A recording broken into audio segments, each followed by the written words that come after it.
welcome to my kitchen. My name's Erin from The Vegan Woman, and today I will be showing you how to make some kimbap. But instead of the usual rice with kimbap, we're going to be using quinoa today.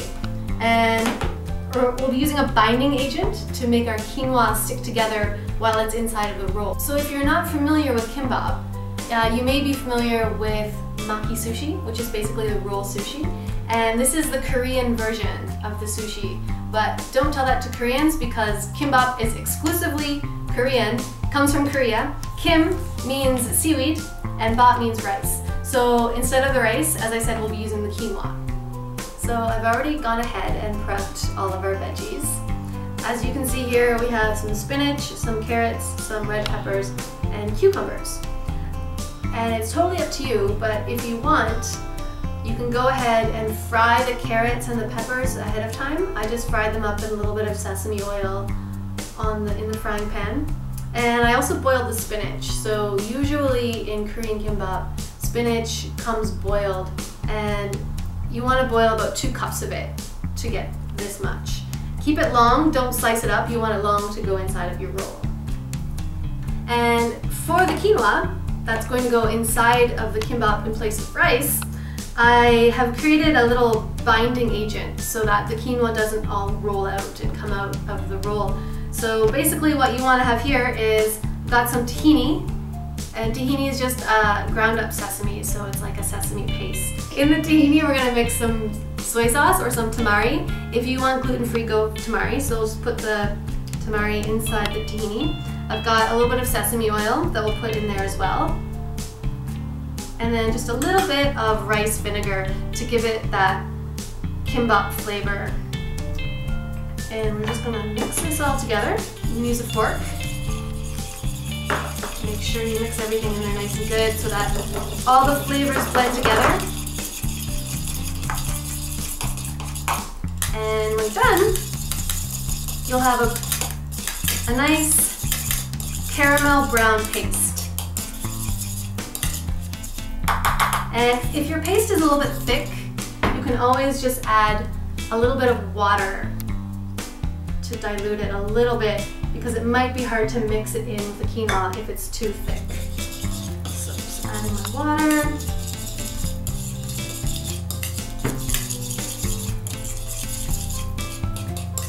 Okay.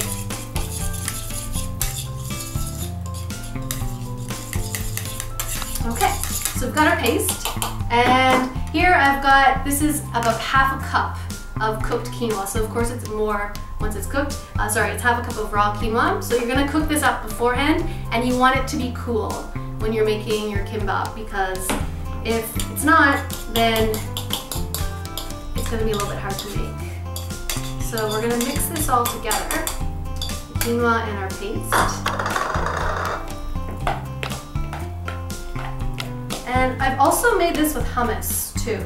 So if you don't have any tahini and you want something quick and you don't want to make the sauce, just go to the store, grab some hummus, or make your own hummus. And hummus tastes really good in this too, so either way, tahini sauce or hummus is a nice binding agent for your quinoa. Okay, so now that we've got our quinoa ready, we are all set to rock and roll. So you're going to take your nori, or your kim, as they call it in Korea, and look for the shiny side.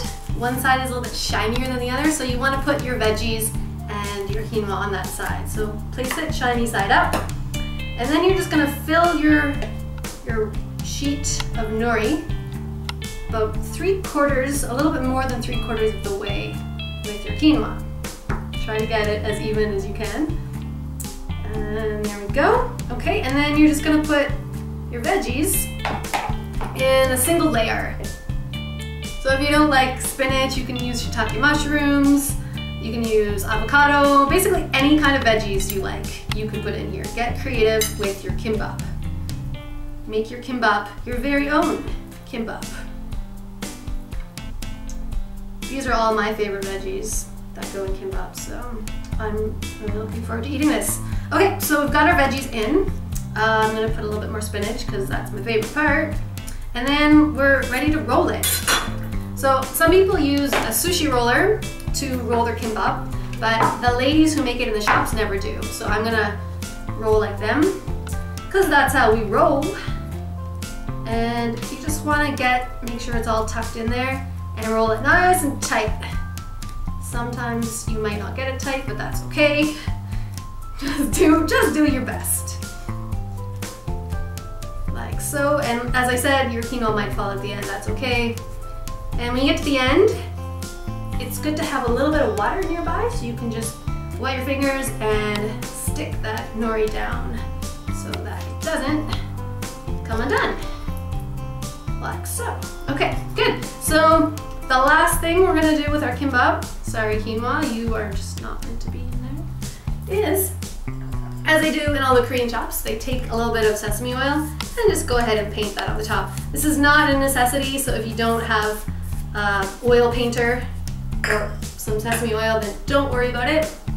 And the last part is cutting. So you're gonna want a really sharp knife to do this. My knife is kind of sharp, so it might cut all right, it might not. If it's not sharp, it's gonna be hard to kind of saw through. So it's best to sharpen your knife beforehand, which I forgot to do, which is why I'm having a little bit of difficulty. There we go, okay. And you want your pieces to be about just a little over 1 inch wide so that it doesn't come out. If it's too thin, it's just gonna fall apart. If it's too thick, then it's gonna be too big for a bite-sized piece. So, go. Kimbap with quinoa. The last piece is always a little bit hard to cut. Okay, there we go. So the end pieces are not very attractive, so we're just gonna take those, and you can eat those. You can just go ahead and eat them. Good.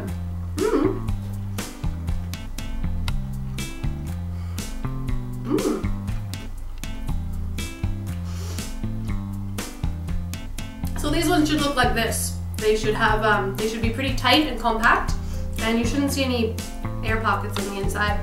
So it turned out pretty good. The quinoa is all sticking nicely on the inside. It might come a little bit undone, but it's all right. And the next thing we're gonna do is we're gonna have a taste test. So let's see how our quinoa kimbap lives up to the real authentic Korean kimbap. Vegan, of course. I haven't made, but I bought some vegan kimbap beforehand, and we're gonna do a comparison to see which one's better. Okay guys, so this is Unwon, and she's gonna be our Korean omnivore taste tester to see if it's omnivore approved. So we've got our regular vegan rice kimbap here, and we've got our quinoa kimbap. So which one do you want to try first? Just regular kimbap? Try the regular one, okay. Yeah, that's good stuff. I don't know why I'm using my fingers. We have chopsticks here. I like to use my fingers. You can use your fingers or you can use chopsticks. So yeah, I touched that one. Is that okay? Oh no. Oh, okay. Not okay. Well, I'll eat it. Oh, okay, so let's go.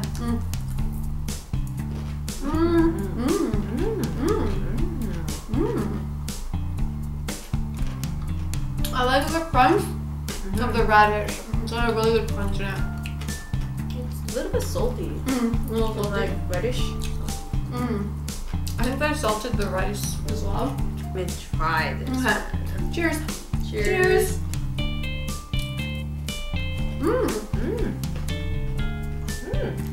It's softer. It's fresh.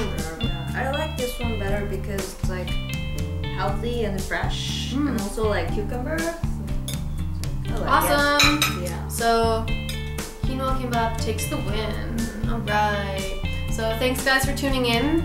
All of the recipes, the ingredients for the recipe will be shown just below the YouTube video. And please subscribe to our channel. We're going to be making more delicious Korean goods in our kitchen. And Mom, will you come back and taste test our next creation? Yeah. It'll all be vegan? Okay, wonderful. So Mom will be back. And we're going to do lots more Korean vegan things. So please join us again at The Vegan Woman. And good luck making your kimbap. If you have any questions, leave them in the comments below. Subscribe to our channel. And peace out. Mwah. Bye. Bye.